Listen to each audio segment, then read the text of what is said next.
Après le dîner de Thanksgiving, nous dormions dans la chambre d'amis chez mes beaux-parents quand j'ai entendu des pas dans le couloir. En voulant me lever, mon mari a attrapé mon poignet et a chuchoté « Ne bouge pas, fais semblant de dormir ». La porte s'est ouverte lentement et quelqu'un est entré. Ce que j'ai vu à travers mes paupières entr'ouvertes m'a figé de terreur. Avant de commencer l'histoire, n'oubliez pas de laisser un like et de vous abonner à la chaîne pour voir plus d'histoires comme celle-ci.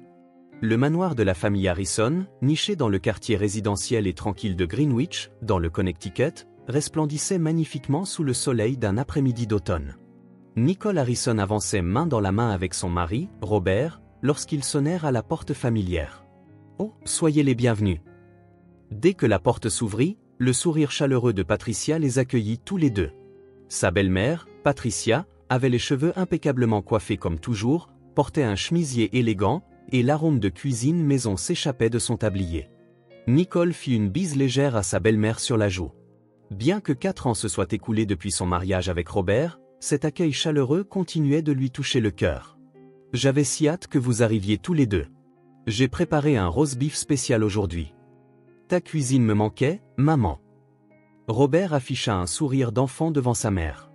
Même s'il travaillait comme directeur dans une entreprise informatique, dans cette maison, il n'était que le fils bien-aimé. Dans le salon, la sœur de Robert, Jennifer, troquait son uniforme d'infirmière contre des vêtements décontractés. Jennifer dégageait une allure sportive qui contrastait avec celle de son frère et était toujours une présence rassurante, veillant sur la santé de la famille. « Nicole, bon travail aujourd'hui.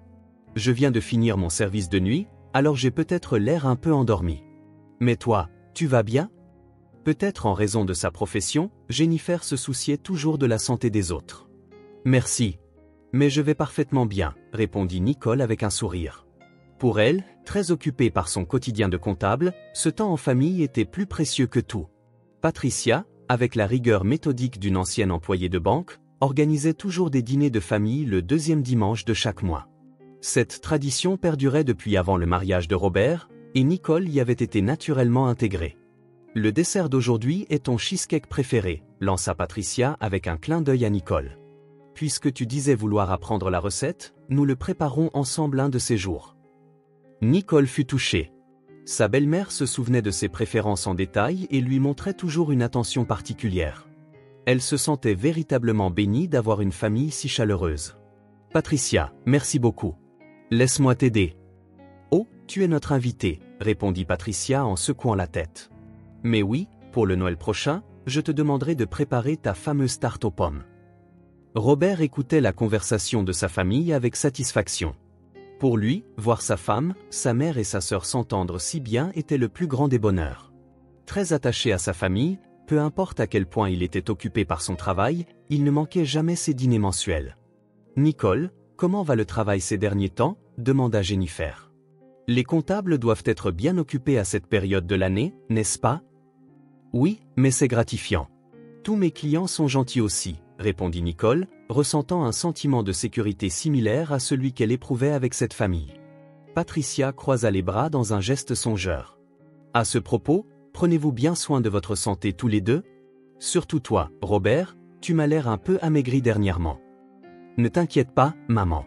C'est juste que le travail a été intense, » répondit Robert en riant légèrement. « Mais par précaution, vous devriez faire des bilans de santé réguliers, » ajouta Jennifer avec un conseil de professionnel. Nous, les professionnels de la santé, savons à quel point la détection précoce des maladies est importante. Ce jour-là encore, la salle à manger de la famille Harrison fut remplie de rires chaleureux. Réunis autour de la cuisine maison de Patricia, les 4 discutèrent du travail, des nouvelles du quartier et de leurs projets futurs. Nicole songea une fois de plus au bonheur d'avoir une famille qui se souciait si profondément d'elle.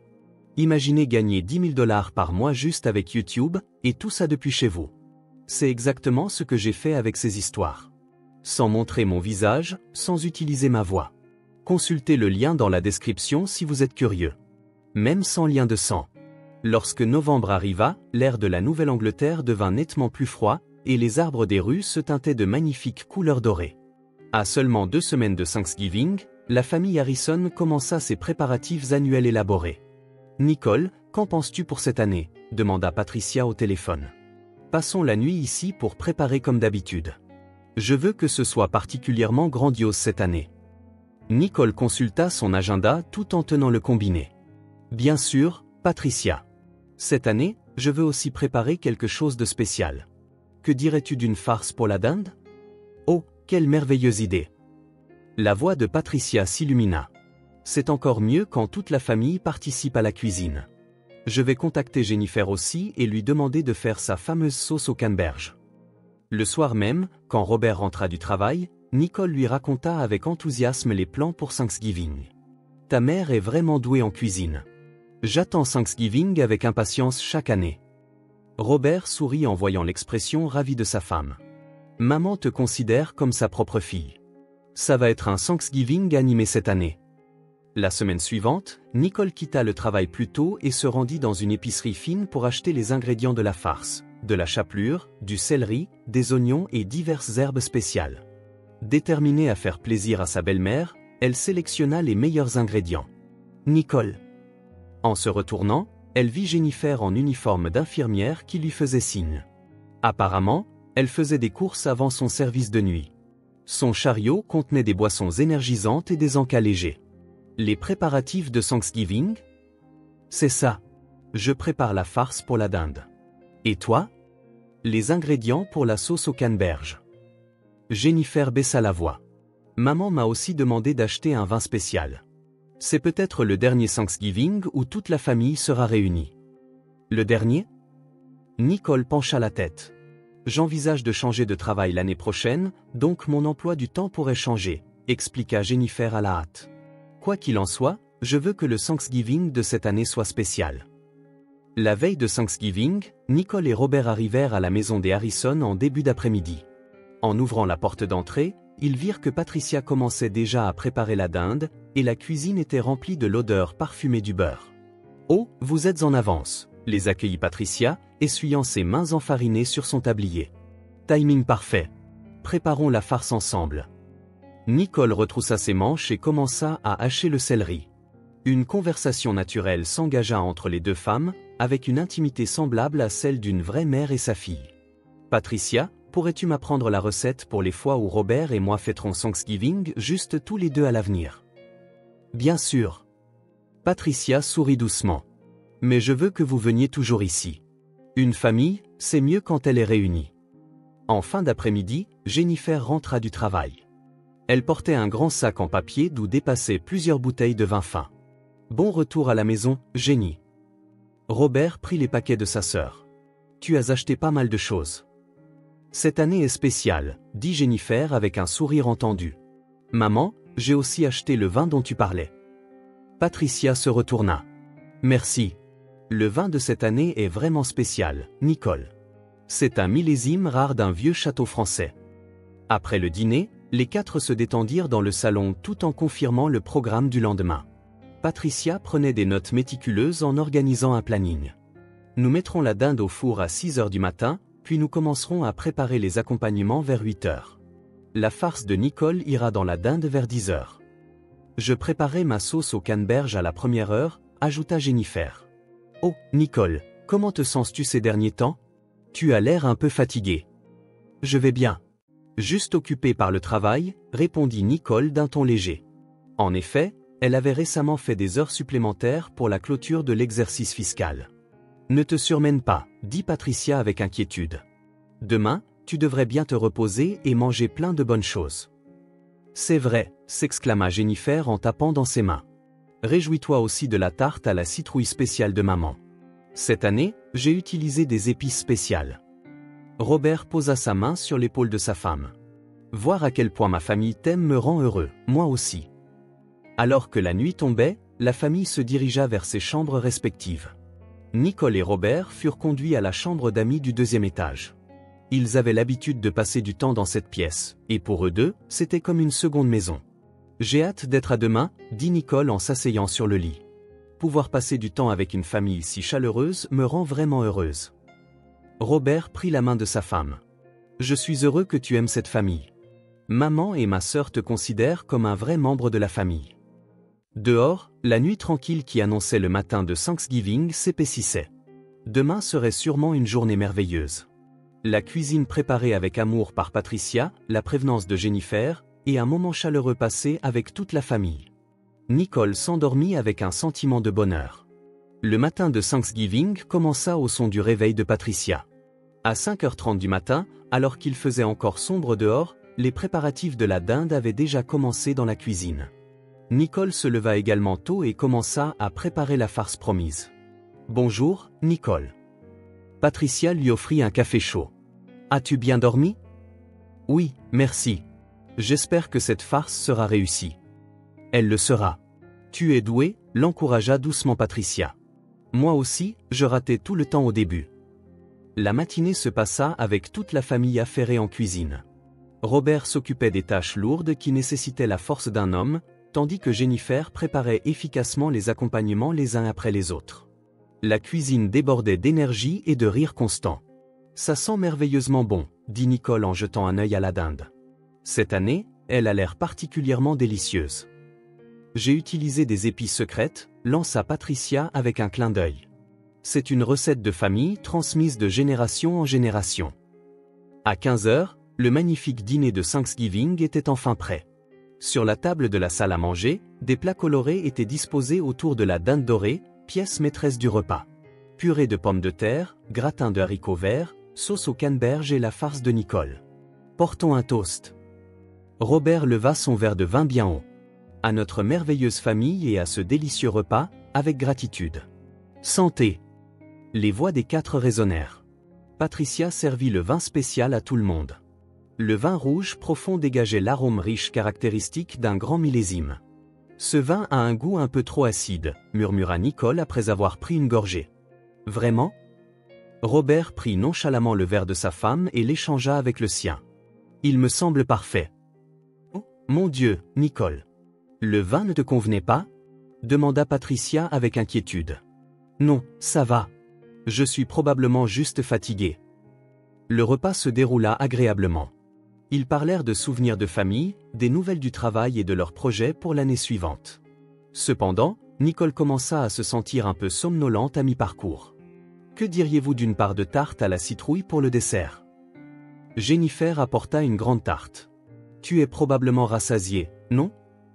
Robert coupa la part de sa femme en deux. Ne te force pas. Merci. Nicole apprécia la prévenance de son mari. Elle avait probablement un peu trop mangé. Pendant le dessert, Jennifer changea de sujet. À propos, Nicole, as-tu fait un bilan de santé récemment ? Oui, j'en ai fait un le mois dernier. Tout allait bien. Même le dépistage du diabète ? Demanda Jennifer, comme pour s'en assurer. Bien sûr, ma glycémie était dans la norme. C'est une bonne chose, dit Patricia avec une expression soulagée. La santé est ce qu'il y a de plus important. Vers 21h, le rangement était enfin terminé. Nicole se sentait plus fatiguée que prévu. Merci beaucoup pour aujourd'hui. Nicole prit la main de sa belle-mère. C'était un merveilleux Thanksgiving. Merci à toi aussi. Ta présence rend cette famille parfaite. Les yeux de Patricia s'humidifièrent. De retour dans la chambre d'amis, Nicole fut submergée par une soudaine somnolence. Je suis anormalement somnolente aujourd'hui. Tu as trop mangé, dit doucement Robert. Reposons-nous bien. Nicole tomba dans un sommeil profond à côté de son mari. Cependant, sa conscience ne fut pas complètement perdue.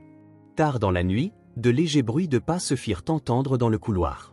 Au début, elle crut que c'était son imagination, mais le son devint progressivement plus clair. Plusieurs paires de pieds s'approchaient lentement de la porte de la chambre d'amis. Nicole essaya de se réveiller, mais son corps était lourd et refusait de bouger. Elle tenta d'appeler Robert qui dormait à côté d'elle, mais aucun son ne sortit. À cet instant, les mains de Robert saisirent soudainement son poignet. « Ne bouge pas », lui murmura doucement la voix de son mari à l'oreille. « Continue de faire semblant de dormir. » Nicole était confuse. Robert était-il réveillé ? Pourquoi devait-elle faire semblant de dormir ? Pourquoi ? demanda-t-elle désespérément d'une petite voix. Nous devons voir ce qui se passe. La voix de Robert était tendue. On entendit le bruit de la poignée de la porte de la chambre tournant doucement. Nicole sentit son cœur battre violemment. Pourquoi cela arrivait-il ? La porte s'ouvrit lentement. La faible lumière du couloir pénétra dans la chambre et deux ombres entrèrent lentement. Nicole entr'ouvrit les yeux et vit la scène. C'étaient Patricia et Jennifer. Toutes deux tenaient quelque chose dans leurs mains. « Faisons silence », dit Patricia à voix basse. Ils ont l'air de dormir profondément. Jennifer, avec la dextérité d'une infirmière, sortit une seringue d'un petit sac. Puis elle aspira le contenu d'une ampoule transparente. En regardant l'étiquette éclairée par le clair de lune, Nicole fut horrifiée. On pouvait y lire « Insuline ». « Ce sera la fin », chuchota Patricia. « C'est malheureux, mais nous n'avons pas le choix. » Jennifer remplit la seringue d'insuline. Une grande quantité d'insuline brillait dans le tube transparent. « Injectons-la dans le bras de Robert », dit Jennifer. « C'est fatal pour les non-diabétiques. » Les deux femmes s'approchèrent du chevet du lit. Le corps de Nicole faillit trembler de peur, mais elle se retint désespérément. Jennifer leva la seringue et la pointa vers le bras de Robert. Juste au moment où la pointe de l'aiguille allait toucher sa peau. Je m'en doutais. Robert se releva brusquement et attrapa le poignet de Jennifer. La seringue tomba par terre et l'insuline se répandit. Patricia hurla. Nicole se releva aussi d'un bond. « Mais qu'est-ce que... Robert ?» Jennifer afficha une expression de choc. « Pourquoi es-tu réveillé ?»« Parce que j'étais au courant de votre plan », répondit calmement Robert, tout en tenant fermement la main de sa sœur. Patricia tenta de se précipiter hors de la pièce, mais Robert l'arrêta d'un cri sonore. « Ne bougez pas. J'appelle la police. »« Mon fils, que dis-tu » tenta de se justifier Patricia. « Nous étions... » « Arrêtez de mentir. » La voix de Robert tremblait de colère. « Vous essayez de me tuer avec de l'insuline. » Nicole, tremblante, se serra contre son mari. « Je n'arrive pas à y croire. »« Pourquoi ?»« L'argent de l'assurance vie, » dit Jennifer d'un ton de défi. 300 millions de yens d'assurance. C'était un plan parfait. Parfait, ricana Robert. Votre plan était bancal depuis le début. Patricia afficha une expression désespérée. Quand as-tu compris ? Il y a 2 semaines. Votre comportement étrange, vos questions insistantes sur mon état de santé et la proposition d'augmenter mon assurance vie. Robert sortit son téléphone portable. Vous avez sous-estimé un ingénieur en informatique. Je savais tout de votre plan. La tension emplit la pièce. Les personnes qu'ils avaient considérées comme leur famille étaient en réalité des assassins en puissance. J'appelle la police. Robert composa le 911. Je vais vous faire arrêter pour tentative de meurtre. Attends, plaida désespérément Patricia. J'avais besoin d'argent. Tu ne comprends pas notre situation. La situation, dit Nicole avec colère. Est-ce que ça justifie de tuer quelqu'un ? Je vous faisais confiance. Robert serra le combiné. Je pensais que vous étiez ma famille. La nuit de Thanksgiving s'était transformée en pire cauchemar. Le son des sirènes de police déchira le silence de la maison des Harrison. Les gyrophares rouges et bleus illuminèrent la fenêtre de la chambre d'amis, soulignant la réalité cauchemardesque. En même temps que des voix provenant de l'entrée, des pas lourds montèrent les escaliers. Lorsque 2 policiers en uniforme entrèrent dans la chambre, une scène incroyable s'offrit à eux. « Veuillez expliquer la situation », demanda calmement le policier le plus âgé. Robert, tenant toujours le poignet de sa sœur, commença à expliquer calmement. Ces 2 femmes ont essayé de me tuer avec une injection massive d'insuline. La preuve, la seringue et les ampoules, est tombée par terre. Mon fils, c'est un malentendu, plaida Patricia d'une voix tremblante. Nous étions... Arrêtez de mentir, l'interrompit Robert. J'ai tout enregistré. Il montra son téléphone portable au policier. Une application d'enregistrement était en cours d'exécution, et des conversations comme « ce sera la fin » et « c'est fatal pour les non-diabétiques » étaient clairement enregistrées. Quand cet enregistrement a-t-il commencé ? Vérifia le policier. Dès qu'elles sont entrées dans la pièce. J'ai enregistré toute la conversation en faisant semblant de dormir. Jennifer soupira comme si elle abandonnait. C'était un plan parfait. Quand as-tu compris ? Robert répondit en posant la main sur l'épaule de sa femme. Il y a 2 semaines, le dimanche dernier, quand vous avez insisté pour connaître les résultats de mon bilan de santé. Les résultats du bilan de santé ? Nicole pencha la tête. Tu ne te souviens pas ? Jenny n'arrêtait pas de confirmer. Tu n'as pas de diabète, n'est-ce pas ? Pour une infirmière, il est simple de déterminer si quelqu'un est diabétique à partir de tests réguliers, alors je me suis demandé pourquoi elle posait spécifiquement la question. Jennifer resta silencieuse. Ensuite, Maman a soudainement recommandé d'augmenter mon assurance vie. La phrase « en cas d'urgence » m'a étrangement marqué. Patricia devint pâle. Tu nous as soupçonnés juste à cause de ça? Non, ce qui a été décisif, c'est autre chose. Robert commença à expliquer son enquête, utilisant son expérience en informatique. Après que vous ayez commencé à agir de manière suspecte, j'ai accédé à l'ordinateur de Jenny. Accédé? Le policier fronça les sourcils. Elle m'avait donné son mot de passe, en tant que membre de la famille. Elle se sentait en sécurité. Là, j'ai découvert quelque chose de choquant. Robert montra des photos sur son téléphone. C'était un historique d'achat de grandes quantités d'insuline sur une pharmacie en ligne. À moins qu'une infirmière n'en ait besoin pour son travail, il n'y a aucune raison pour qu'un particulier achète autant d'insuline. De plus, en regardant les dates d'achat, elles correspondaient toutes à la veille de nos dîners mensuels. Nicole fut horrifiée. Vous voulez dire que vous planifiez ça depuis un moment? C'est exact, avoua Jennifer, désespérée.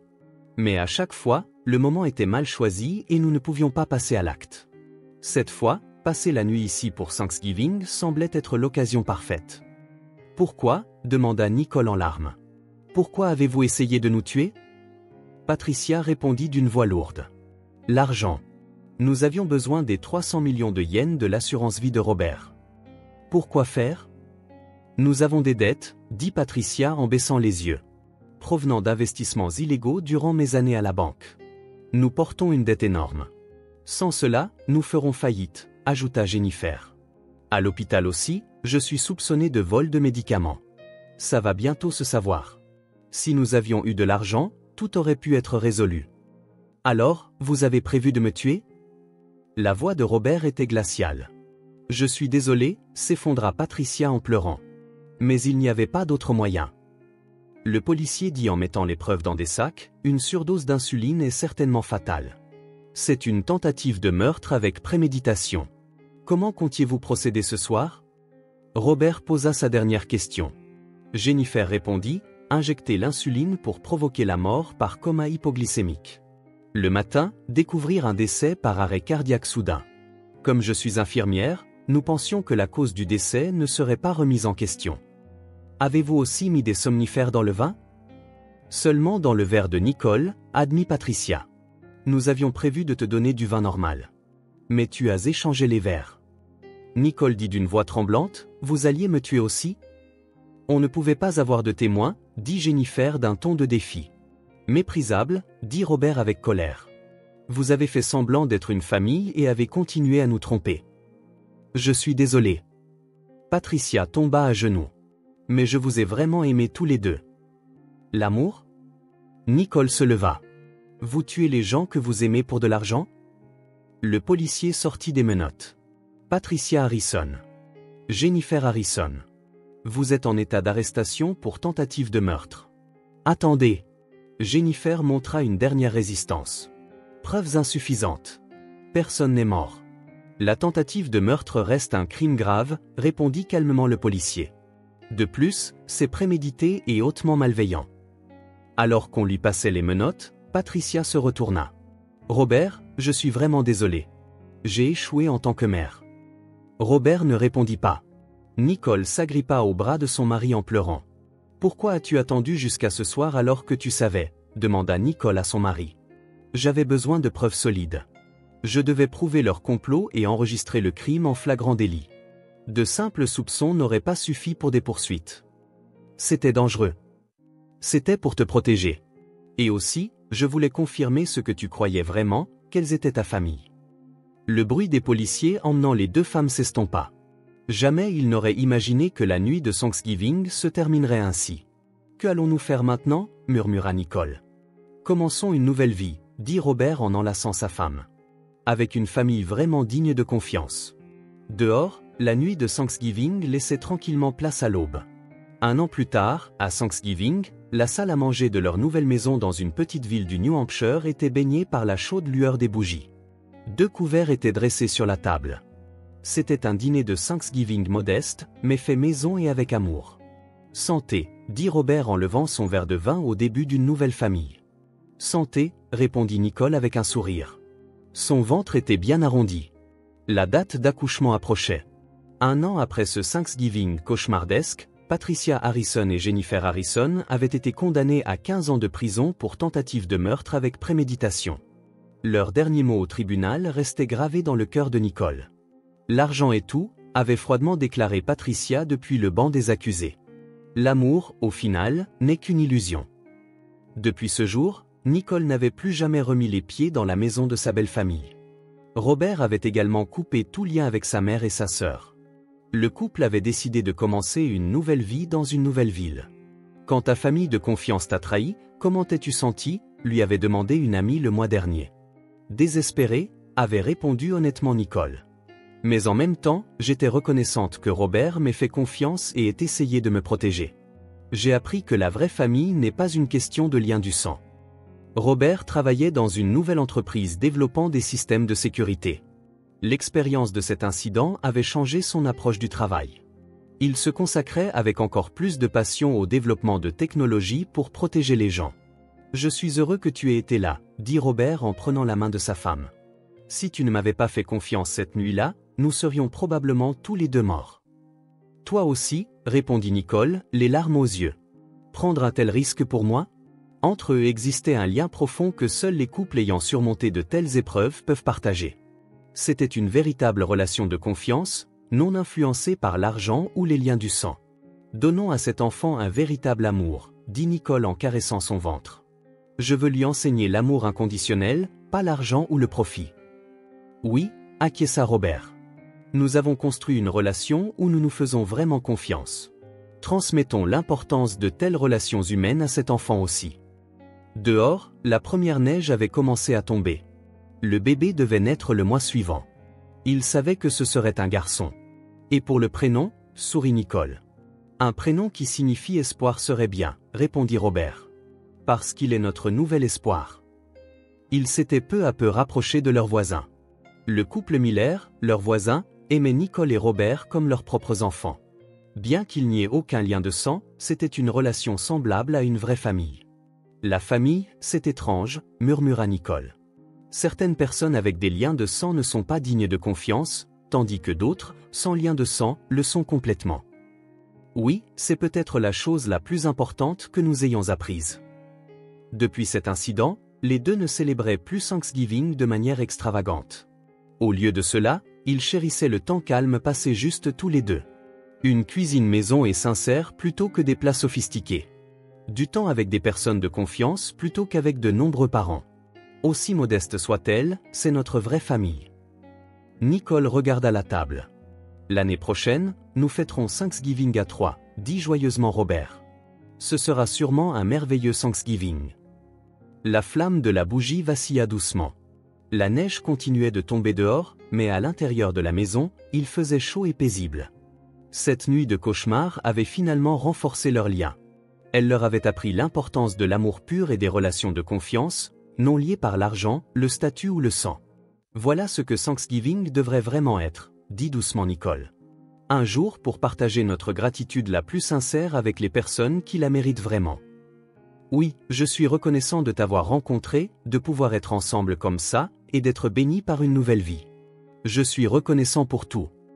L'horloge indiquait 21 heures. Un an plus tôt, à 7 heures, ils oscillaient entre la vie et la mort. Mais maintenant, ils discutaient d'un avenir rempli d'espoir. Bonne nuit, dit Robert en embrassant le front de sa femme. Bonne nuit, sourit Nicole.